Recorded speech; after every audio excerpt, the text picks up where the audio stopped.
انشاءاللہ آپ کے سامنے چند اہم باتیں مسائل پیش کرنے کی سعادت حاصل کروں گا، اور اس کے بعد میں اگر کسی کو بلکہ دوران وعظ بھی اگر کسی کو کوئی مسئلہ پوچھنا ہو تو بالکل آپ پوچھ سکتے ہیں۔ حدیث پاک میں ہے کہ جس نے رمضان المبارک میں 10 دن کا اعتکاف کر لیا وہ ایسا ہے جیسے 2 حج اور 2 عمرے کیے۔ یہ ماشاءاللہ ہمارے اسلامی بھائی جو یہاں بیٹھے ہیں تو 10 دن کے اعتکاف میں جو بیٹھے ہیں ان کے لیے ثواب ہے۔ سبحان اللہ۔ تو ان کو چاہیے کہ وہ 10 دن میں 2 عمرے اور 2 حج کا ثواب حاصل کر رہے ہیں، تو اس دوران بالکل ماشاءاللہ دنیا سے کٹ کریں اور اپنے دل کو ایک دم مسجد میں لگا کر عبادت کریں۔ اس لیے کتنا بڑا ثواب ہے، اور اس کو پھر وہ یوں ہی حاصل کر رہے ہیں تو باتیں کرنے میں یا یہ سب کام کرنے میں یہ ثواب مشکل ہی مل پائے گا۔ رمضان المبارک کی آخر عشرہ کا جو اعتکاف ہے یہ سنت موقدہ ہے، یعنی اگر پورے شہر میں کسی ایک نے کر لیا تو اعتکاف ادا ہو جائے گا۔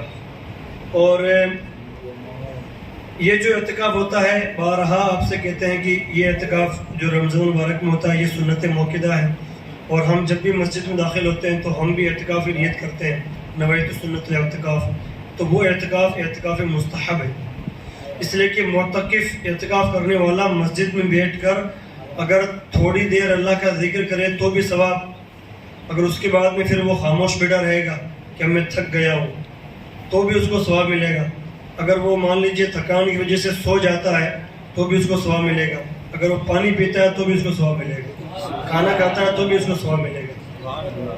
تو اس لیے اعتکاف کی نیت کر لیا کریں۔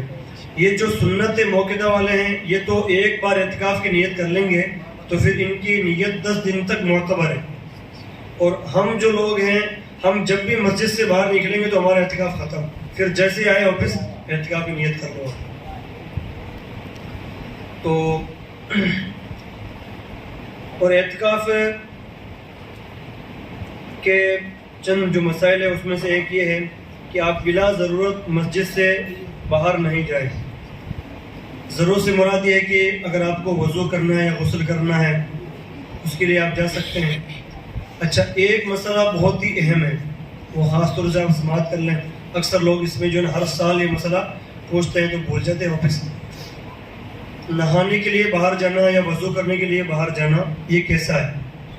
تو دیکھ لیے اپنے مسجد کے اندر جو وضو خانے بنے ہوئے ہیں یا غسل خانے یا پیشاب خانے وغیرہ، تو یہ فنائی مسجد میں ہے، تو یہاں پر جانے میں کوئی حرج نہیں ہے، یہاں آپ جا سکتے ہیں اور یہاں نہانے کے لیے بھی جا سکتے ہیں۔ بعض مسجدیں ایسی ہیں، بلکہ آج کے دور میں تو اس طرح کی مساجد نہیں ہیں جہاں بیت الخلاء وغیرہ نہیں ہو۔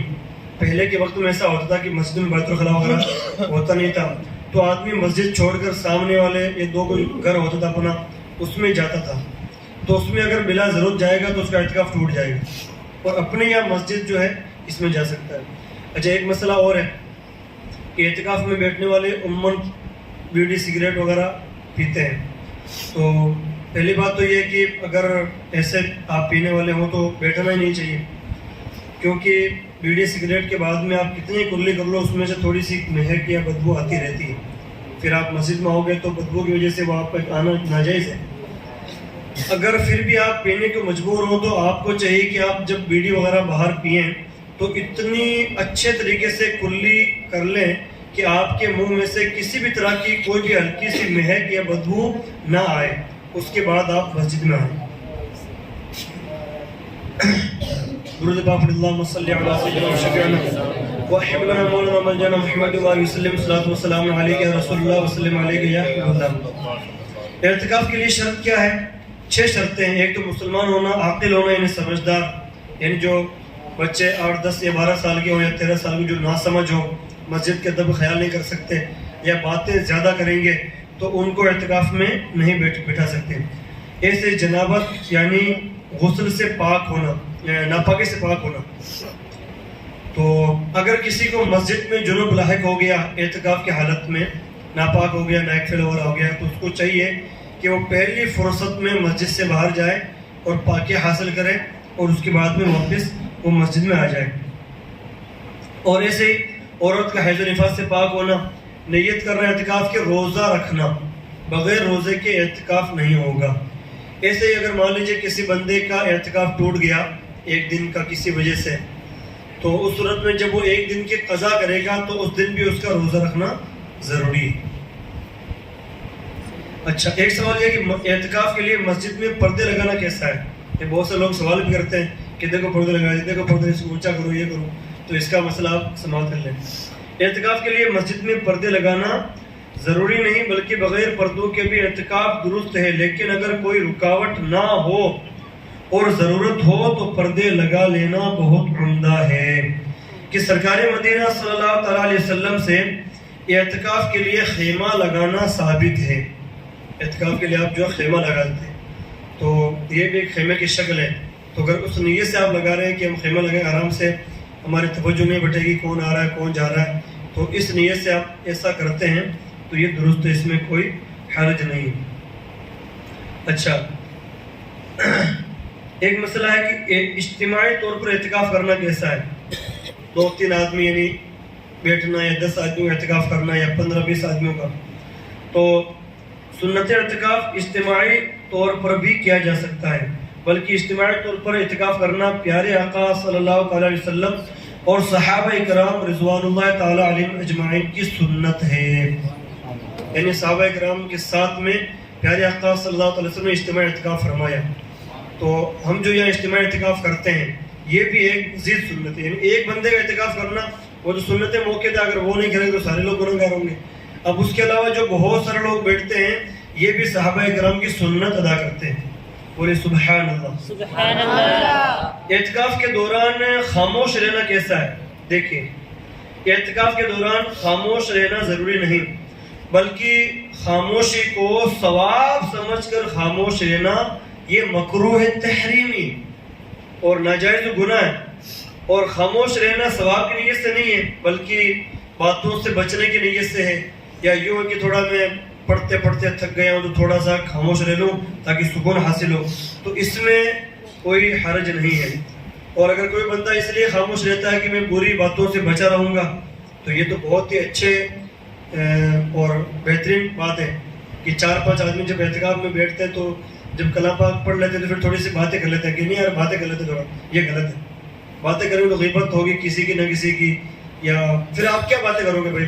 غیبت ہی ہوگی، کیونکہ مسئلہ تھا علماء کرام تو ہو نہیں کہ مسئلہ ڈسکس کرو گے کہ یہ مسئلہ یا یہ حدیث سے یہ ثابت ہو رہا ہے، یا یہ تفسیر یوں کہہ رہی ہے، یہ واقعہ یوں ہے، یا کتاب تو غیبت ہی ہے، مطلب 90% ایسا ہی ہوتا ہے۔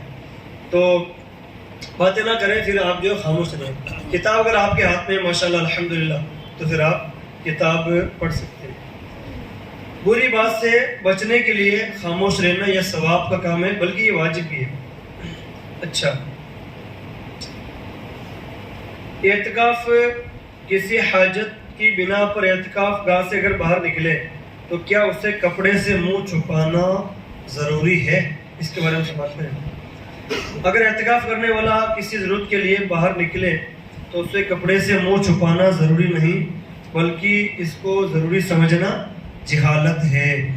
ہاں، اگر کوئی اس نیت سے چھپاتا ہے کہ میری توجہ نہ بٹے، یا مجھے کوئی مطلب ملے گا تو کوئی مجھے باتھ روم لگا دے گا، وہ یہ سمجھے گا کہ تو مطلب اعتکاف بیٹھا ہوا نہیں ہے، وہ یہ بولے کہ کیا کر رہے ہو تم، کیا حال ہے، تو اس لیے سے اگر کوئی کپڑا لگاتا ہے تو اس میں کوئی حرج نہیں ہے۔ اعتکاف والے کے لیے مسجد میں خرید و فروخت کرنا کیسا ہے؟ تو اس بندے کے لیے جائز ہے جو بندہ کمزور ہے مالی اعتبار سے، اور اتنی ہی جائز ہے جس سے اس کے گھر والوں کا گزر بسر ہو سکے، اور اس کے علاوہ مسجد میں وہ اتنا ہی سامان رکھے جس سے دوسرے نمازیوں کو دقت نہ ہو۔ اگر ایسا نہیں ہے، یعنی اس کے کوئی دقت نہیں، جسے عمر پر یہاں نہیں ہوتی ہے، تو پھر مسجد میں خرید و فروخت کرنا یا سامان لانا یہ درست نہیں ہے۔ معتکف کا مسجد کے اندر دنیاوی بات کرنا، تو اس کا مسئلہ یہ ہے کہ ضرورتاً دنیاوی بات چیت کر سکتا ہے۔ جیسا آپ کو ضرورت ہے کپڑا لینا ہے کہ میرے لیے یہ کپڑا لے کے آنا، یا مجھے وہ عید والا کپڑا، یا اور بھی کوئی جیسا آپ کا جو کام ہے، گھر میں بہت سارے کام ہوتے ہیں ضروری، کسی بندے کو آرڈر ہوتا ہے کہ یہ تم نے اس بندے کام کیا نہیں کیا، اس بندے نے کتنے پیسے دیے آپ کو، اس کو پیسے دینے نہیں دینے، تو اس طرح کے جو چیز ہے. ضرورتاً دنیاوی بات چیت کر سکتا ہے، لیکن اس طرح کی کسی نمازی یا عبادت کرنے والے یا سونے والے کو تکلیف و تشویش نہ ہو. دیکھو مسئلہ بالکل دھیان سے سنیں، جو اعتکاف میں بیٹھے ہیں وہ بھی سنیں، جو نہیں بیٹھے ہیں وہ زیادہ سنیں، کیونکہ وہی تو بات کریں گے فون پہ جو اعتکاف میں نہیں بیٹھے، تو ان کو مسئلے کا علم ہونا ضروری ہے کہ بھی آپ بات کر سکتے ہو نہیں کر سکتے ہو. اب اعتکاف والا بات نہیں کرنا چاہ رہا، آپ زبر سے فون پہ کیے جا رہا ہو، تو یہ آپ کو بھی گناہ ملے گا. کیا لکھا ہے کہ کسی نمازی کو یا عبادت کرنے والے کو یا سونے والے کو، ہاں کوئی بندہ سو رہا ہے اعتکاف میں، آرام کر رہا ہے، اور آپ بات کر رہے ہو فون پہ، اس کو تکلیف ہو رہی ہے، یہ بھی غلط ہے. تکلیف نہ ہو. اور مسجد میں بلا ضرورت دنیاوی بات چیت کی معتکف کو بھی اجازت نہیں ہے.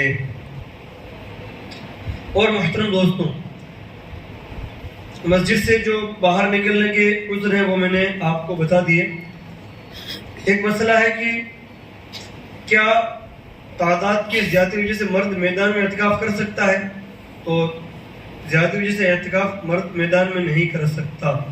اذان کے جگہ مسجد کی احاطے سے باہر ہو تو غیر مؤذن معتکف بھی اس جگہ پر اذان دینے کے لیے جا سکتا ہے، کیونکہ اذان دینے کے لیے مسجد سے نکلنا حاجت شرعی میں داخل ہے. اچھا، اعتکاف کے لیے معتکف کے لیے باوضو ہونا کیا ہے؟ تو باوضو یعنی وضو سے لینا ہر وقت، یہ اس کے لیے ضروری نہیں ہے. اگر وہ بہتر سمجھے تو وضو سے رہ سکتا ہے، باقی یہ ضروری نہیں ہے. اور معتکف کھانے پینے اور سونے کے لیے مسجد سے باہر جا سکتا ہے، یعنی اس کا مسئلہ کیا ہے؟ معتکف کھانے پینے اور سونے کے لیے مسجد سے باہر نہیں جا سکتا. اگر جائے گا تو اعتکاف ٹوٹ جائے گا، کیونکہ کھانا پینا سونا یہ سب کام مسجد میں ممکن ہے.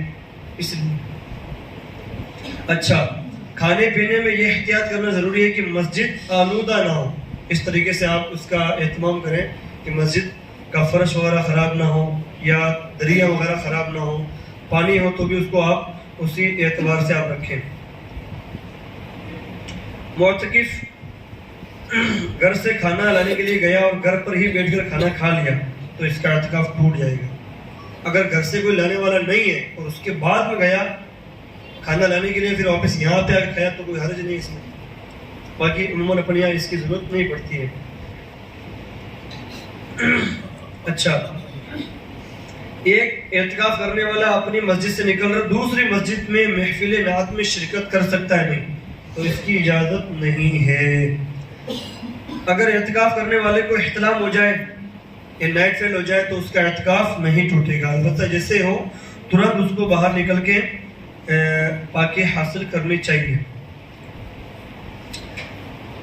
اعتکاف کرنے والا رات کے وقت نشہ آور چیزوں کو استعمال کر لے تو اس کا اعتکاف نہیں ٹوٹتا، لیکن یہ نشہ آور چیزیں اعتکاف کرنے والے کے لیے حرام اور ناجائز ہیں.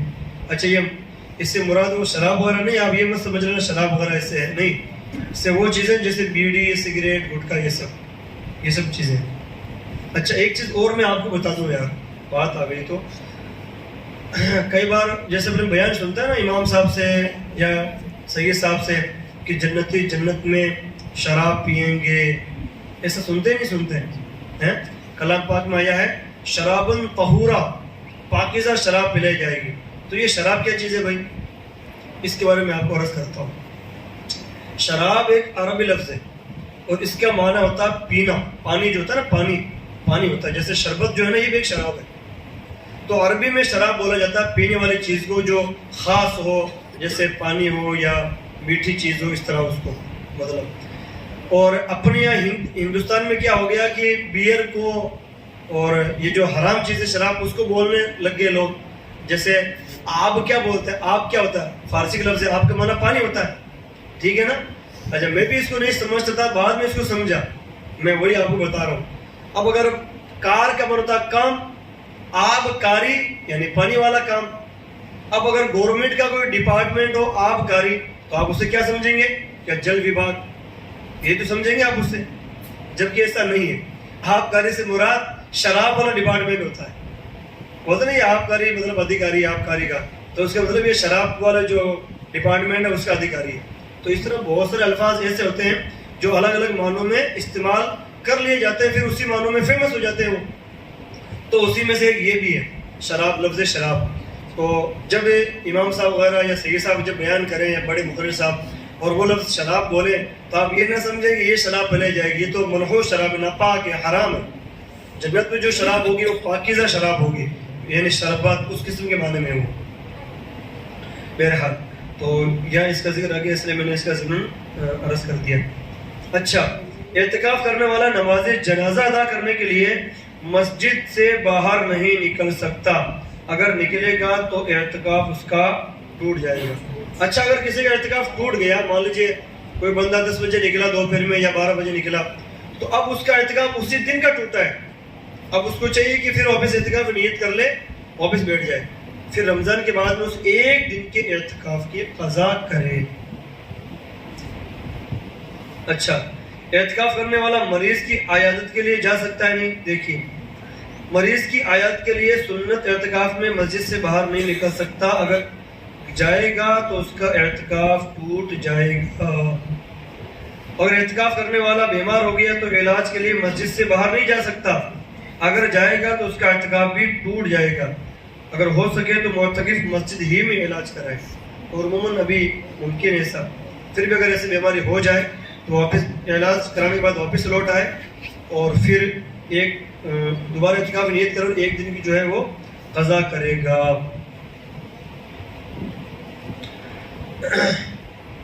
اچھا, کھانے پینے کے لیے اعتکاف کرنا کیسا ہے؟ دیکھیے, بعض دفعہ ایسا آپ کو مسئلہ بتا دیا تو وہ جب وہ پہلے تو آپ اعتکاف نیت کرتے نہیں ہیں, پھر جب کوئی بولتا ہے نا وہ پانی پیئیں گا, بولتا ہے ہاں پانی پیوں گا, پھر وہ گلاس ہاتھ میں, ارے یار میں نے اعتکاف نیت نہیں کی, نوائی تو سن اعتکاف, پھر پانی پی لیا آپ نے, تو یہ درست نہیں ہے. ٹھیک ہے, آپ کو چاہیے کہ آپ پہلے اعتکاف میں نیت کریں, اس کے بعد میں تھوڑی دیر ذکر و اذکار کریں, اور اس کے بعد میں پھر آپ جو ہے پانی وغیرہ پئیں. اچھا, کسی کو کوئی مسئلہ پوچھنا ہو تو پوچھ سکتا ہے, نماز, روزہ یا حج, زکوٰۃ, اعتکاف کے سلسلے میں, رمضان کے سلسلے میں کوئی پوچھنا ہے کسی کو؟ ہے نا, شرم آ رہی تھوڑی بہت, ایسے شرم نہیں کرنی چاہیے. جیسے کوئی اعتکاف میں بیٹھا, اس کی منی خارج ہو گئی, وہ جیسے مسجد میں غسل خانہ لیا تو باہر جانا کہ یہ مسجد میں غسل خانہ ہوتا بھی نہیں. ویسے ہی مسجد جو فنائی مسجد ہے نا, وہاں غسل خانہ, وہاں ترنت جائے گا. اب مسجد کے باہر جیسے اپنے یہاں غسل خانہ ہے, اس نے یہاں تو غسل کیا نہیں, اپنے گھر چلا گیا, یا مان لیجیے سامنے ماشاءاللہ مکان ہے تو وہاں چلا گیا, کسی کا مکان ہے ملنے والے کا, تو اس کا اعتکاف ٹوٹ جائے گا. ٹھیک ہے, فنائی مسجد ایک تو ہوتی ہے مسجد جیسے نماز کرنے کے لیے جو خاص حصہ ہے نا کہ اپنا یہ مسجد ہے, اور امام صاحب کا جو حجرہ ہے وہ فنائی مسجد ہے. ٹھیک ہے, ایسے ہی یہ جو باہر اپنے جو سیری کریں گے نا لوگ, وہ فنائی مسجد ہے. وضو خانہ, غسل خانہ جو مسجد سے متصل ہے وہ فنائی مسجد ہے. ادھر والا وضو خانہ فنائی مسجد ہے, ادھر والا جو غسل خانہ ہے, وضو خانہ, وہ بھی فنائی مسجد ہے. تو اعتکاف کرنے والا فنائی مسجد میں جا سکتا ہے اپنے وضو وغیرہ کرنے کے لیے. ٹھیک ہے نا, اس کے علاوہ نہیں جائے. اور کوئی مسئلہ کسی کو پوچھنا ہو تو ہاں, عورت گھر میں اپنے جو مسجد بیت بولتے ہیں, عورت نے گھر میں جو خاص کمرہ ہوتا ہے اور وہاں پہ جو اس نے اعتکاف کے لیے جگہ مقرر کر رکھی ہے, اس میں اعتکاف کرے. اچھا, مسجد بیت تو ہر آدمی کے گھر میں ہونی چاہیے, جیسے اپنے عموماً ہوتی نہیں ہے. ایک تو اپنے یہاں کیا ہوتا ہے کہ جیسے وضو خانہ گھر میں نہیں بنایا جاتا, تو ہمیں اس کا نل جو لگاتے ہیں وہ ہم اس حساب سے لگاتے ہیں کہ وہ برتن وغیرہ اس میں دھل سکتے ہیں, وضو اس میں صحیح سے نہیں ہو سکتا, ہلکے سے چھینٹے لگتے ہیں. تو ہمیں الحمدللہ یہ نیت کرنی چاہیے کہ ہم جب بھی اپنا نیا مکان بنائیں تو اس میں ایک دو نل اس اعتبار سے لگائیں کہ ہم وہ ایک دم وضو خانے والا ہو, تھوڑا سا وہاں پہ پتھر وغیرہ فکس ہو. ٹھیک ہے نا. اور دوسرا, اپنے مکان میں ایک جو بڑا کمرہ ہوتا ہے, جو بھی کمرہ آپ چاہے فکس کر لیں, اس میں ایک جگہ فکس کر لیں جس میں یہ جو مصلی ہوتا ہے نا, مصلی بڑا والا 4 فٹ 3 فٹ کا مصلی, 2 فٹ چوڑا 3 فٹ لمبا مصلی, آرام سے وہاں پہ آ جائے. وہ تھوڑی سی جگہ تھوڑی سی اونچی ہوتی ہے, وہ جگہ جیسے فرش سے 2-3 انچ اونچی ہوتی ہے, تو اس کو بولتے ہیں مسجد بیت, یعنی گھر کی مسجد. تو اس میں عموماً نماز مرد یا عورت پڑھتی ہے, مرد پڑھتا عورتیں پڑھتی ہیں اس میں. تو ایسی جگہ ہمیں اپنے گھر میں بنانی چاہیے خاص، تاکہ ہم وہاں بھی جائیں تو ہمارا ترنت جو ہے نماز پڑھنے کا دل کرے. کیونکہ جیسے ایک کوئی اس طرح خاص چیز ہوتی ہے نا تو ہمارا دل کرتا ہے. اب جیسے مان لو آپ لوگ یہاں بیٹھے ہو یا آپ لوگ کچھ نہیں پڑھو گے، خالی بیٹھے ہو، آپ کے ہاتھ میں اگر تسبیح رہے گی تو پھر آپ کیا کرو گے؟ سبحان اللہ پڑھتے رہو گے، ہاتھ میں تسبیح ہے. ٹھیک ہے نا؟ تو ویسے کچھ قرینے ایسے ہوتے ہیں، کچھ حالتیں یا کچھ موقع ایسے ہوتے ہیں کہ آدمی خود بخود اللہ اور اس کے رسول کا ذکر کرتا ہے. آپ جیسے گھر میں بیٹھ رہے ہو تو آپ اللہ اور اس کے رسول کا نام نہیں لوگے، آپ آگے مسجد میں اجتماع کی نیت سے، تو پھر آپ کا دل کرے گا ہاں یار کچھ نہ کچھ تو پڑھ لوں. میں گھر پہ تو نہیں پڑھتا ہوں، حضرت پڑھا رہے ہیں، درود پاک پڑھا رہے ہیں یا سبحان اللہ بلوا رہے ہیں، تو چلو کچھ تو پڑھ لو یار. تو یہ کچھ قرینے ایسے ہوتے ہیں. تو ہمیں چاہیے کہ ہم گھر میں اپنی ایک خاص جگہ اس طرح کی بنا لیں جس میں ہم نماز وغیرہ پڑھ سکیں. اور کوئی مسئلہ؟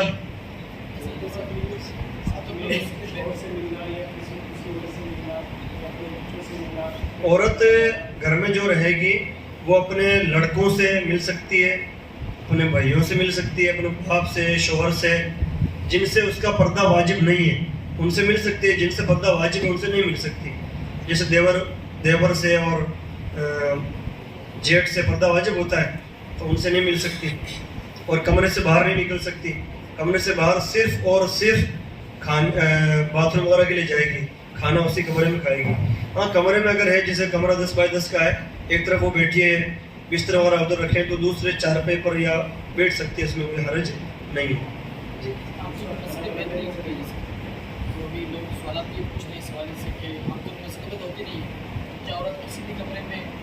ہاں جو بھی کمرہ وہ چاہے فکس کر لے، اس کمرے میں ایک جگہ خاص کر لے، وہیں بیٹھے رہے وہ. بس یہ ہے.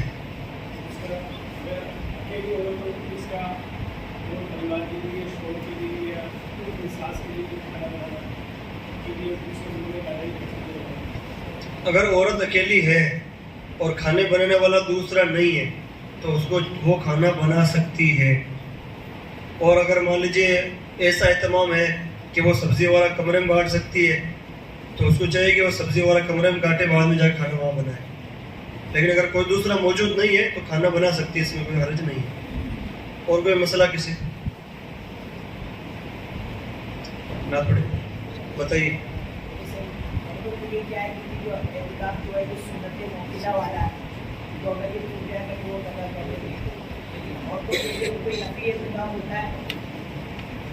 اچھا عورتوں کے لیے نفل اعتکاف، ماشاء اللہ، نعرہ تکبیر. درود پاک میں آیا ہے کہ جس نے نبی پر درود بھیجا اور آل نبی پر درود نہیں بھیجا تو اس کا درود مکمل نہیں ہوتا ہے. تو ہم جب درود بھیجتے ہیں تو ہم پڑھتے ہیں اللہم صلی علی سیدنا وعلی آل سیدنا. آل پڑھتے نہیں پڑھتے؟ ہاں. تو آل کا معنی ہوتا ہے اولاد. کیا ہوتا ہے؟ ہاں، یعنی پیارے آقا صلی اللہ تعالیٰ علیہ وسلم کے جو اولاد ہیں، جو آل رسول ہیں، ماشاءاللہ صحیح صاحب اس میں شامل ہے. سبحان اللہ. تو بہت ہی خوشی کی بات ہے الحمدللہ ہمارے لیے. تو ہمیں چاہیے کہ ہم سادات کا ادب کریں اور ان کا خیال رکھیں. اور حضرت علی رضی اللہ تعالیٰ عنہ کا جو دن ہے اس کی مناسبت سے ہم اس کو بھرپور طریقے سے منائیں. اللہ رب العزت ہم کو ان تمام باتوں پر عمل کی توفیق رفیق عطا فرمائے. السلام علیکم ورحمۃ اللہ وبرکاتہ.